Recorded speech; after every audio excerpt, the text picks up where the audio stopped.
नमस्कार दोस्तों, स्वागत है आपका हमारे चैनल त्रिनेत्र ज्ञान में। गरुड़ पुराण अध्याय 1। पक्षीराज गरुड़ ने भगवान विष्णु से निवेदन किया, हे प्रभु, मैंने तीनों लोकों का भ्रमण करने के बाद उसमें रहने वाले लोगों को देखकर यह निश्चय निकाला है कि सभी दुखों में डूबे रहते हैं। मेरा अंतःकरण पीड़ा से भर गया है। स्वर्ग में दैत्यों के शत्रु से भय है। पृथ्वी लोक में मृत रोग तथा अभिषिक्त वस्तु के वियोग से, पाताल लोक में रहने वाले नाग आदि को मेरे भय से दुख बना रहता है। लोक कल्याण के लिए गरुड़ा द्वारा पूछे गए प्रश्नों का भगवान विष्णु द्वारा समाधान का सार इस पुस्तिकाओं के माध्यम से पेश करने का प्रयत्न करते हैं। पक्षीराज गरुड़ भगवान विष्णु जी से पूछते हैं, हे प्रभु, आप यह बात की कृपा करके प्राणी कैसे मरता है और मरने के बाद कहा जाता है। मरनासन व्यक्ति को किस कारण पृथ्वी पर सुलाया जाता है? उसके नीचे खुश और तिल क्यों बिछाए जाते हैं? उसके मुख में पंचरत्न क्यों डाले जाते हैं? मृत्यु के बाद गौदान अन्य वस्तुओं को दान क्यों किया जाता है? उस समय प्राणी आतिवाहिक शरीर कैसे प्राप्त करता है? अग्नि देने वाले पुत्र पौत्र उसे कंधे पर क्यों ले जाते हैं? सब में दूध का लेप क्यों किया जाता है? सब के उत्तर दिशा में यम सूतक का पाठ क्यों किया जाता है? मरे हुए व्यक्ति को पीने के लिए जल एक ही वस्त्र धारण करके क्यों दिया जाता है? शव का दाह संस्कार करते उस व्यक्ति को अपनी परिजनों के साथ बैठकर भोजन आदि क्यों नहीं करना चाहिए? मृत व्यक्ति के पुत्र 10वें दिन के पहले किस लिए 9 पिंडों का दान करते हैं? संस्कार तथा उसके अंतर्जल तर्पण की क्रिया क्यों की जाती है? किस विधान से पितरों का पिंड दान देना चाहिए?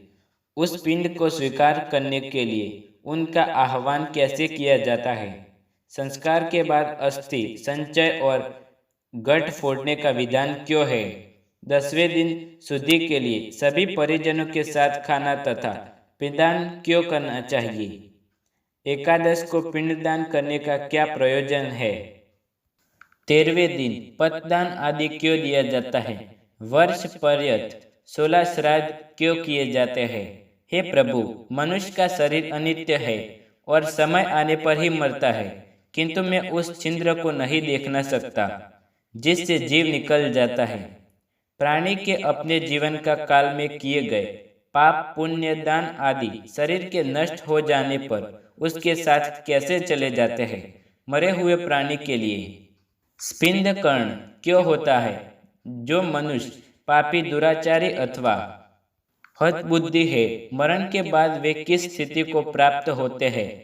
हे उपेंद्र, मनुष्य की मृत्यु के समय उसके कल्याण के लिए क्या करना चाहिए? मृत्यु और शमशान भूमि तक पहुंचने की कौन सी विधि है? चिता में शव को जलाने की क्या विधि है? तत्काल तथा विलंब से उस जीव को कैसे दूसरी देह प्राप्त होती है? यमलोक को जाने वाले के लिए वर्ष पर्यंत कौन सी क्रियाएं करनी चाहिए? बहुत से पापों को करने पर भी इस संसार को पाप कर प्राणी आपको कैसे प्राप्त करते हैं? हे देव, आप मेरे इस संपूर्ण भ्रम को विनिष्ट करने से समर्थ है। मैंने आपसे यह सब लोक मंगल की कामना से पूछा है, मुझे बताने की कृपा करें। श्री कृष्ण जी गरुड़ से कहते हैं, पक्षीराज, तुमने जो मानव कल्याण के लिए अपनी जिज्ञासा व्यक्त की है वे सर्वश्रेष्ठ है। अब इसका समाधान सुनो। जब मनुष्य अपने पिछले जन्म के अच्छे बुरे कर्म के संचित परिणामों को भोगता हुआ और इस जन्म में कर्म करता हुआ मरण स्थान अवस्था को पहुंच जाता है, तो शरीर में कई रोग उत्पन्न होते हैं। एक अचानक सर्प की भांति वह मौत के जकड़न में बांधना चला जाता है। वह घर में अस्थीन अपाहज शारीरिक मानसिक पीड़ाओं से पीड़ित फिर भी जीने के मन में इच्छा कर लेता है, दुखाई जीवन व्यतीत करता है।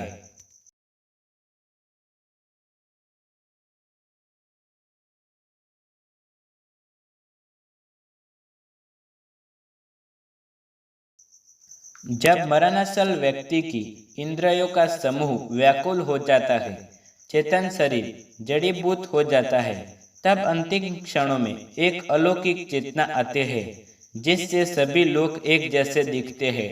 उस समय वह कुछ बोलने योग्य नहीं रहता और प्रण शरीर को छोड़कर यमराज के दूत के साथ चल देता है। जब प्रण शरीर को छोड़ देता है तो बहुत कष्टदायी होते हैं और ऐसा दर्द होता है जैसे 100 बिच्छुओं ने डंक मारा हो। उसके मुंह से जाग बनती है और सारा मुंह थूक से भर जाता है। उस समय जो प्राणी दुखात्मा होते हैं उन्हें यमदूत अपने पासबंदों में जकड़कर मारते हैं।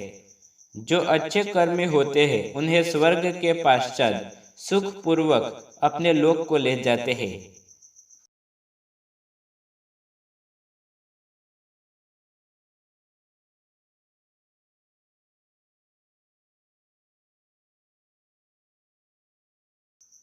भीमकाया दुराकृति यमराज के दूत को देखकर ही पापियों के मन में भय उत्पन्न हो जाता है। हाहाकार करता हुआ अंगूठों के नाप जितना मृत मनुष्य अपने घर को देखता हुआ यमदूतों द्वारा घसीटा हुआ रास्ते में अनेक यथावतों सहता हुआ यमराज के सामने लिया जाता है।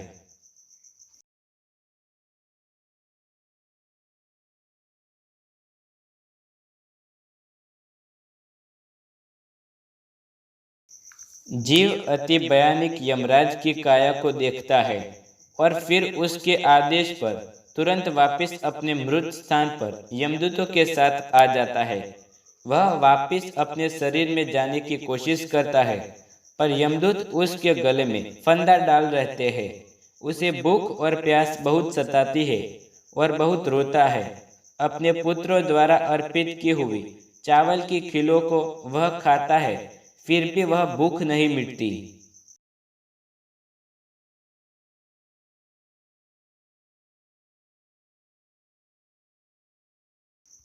जिन आत्माओं को यह खील नहीं मिलती वह सुनसान जंगल में भटकती रहती है। दोस्तों, आप हमारे चैनल त्रिनेत्र ज्ञान में नए हैं तो चैनल को सब्सक्राइब करें और बेल आइकन जरूर दबाएं।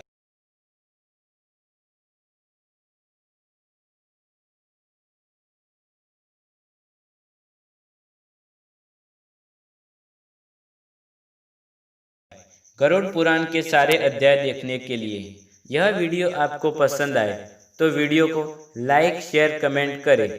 धन्यवाद।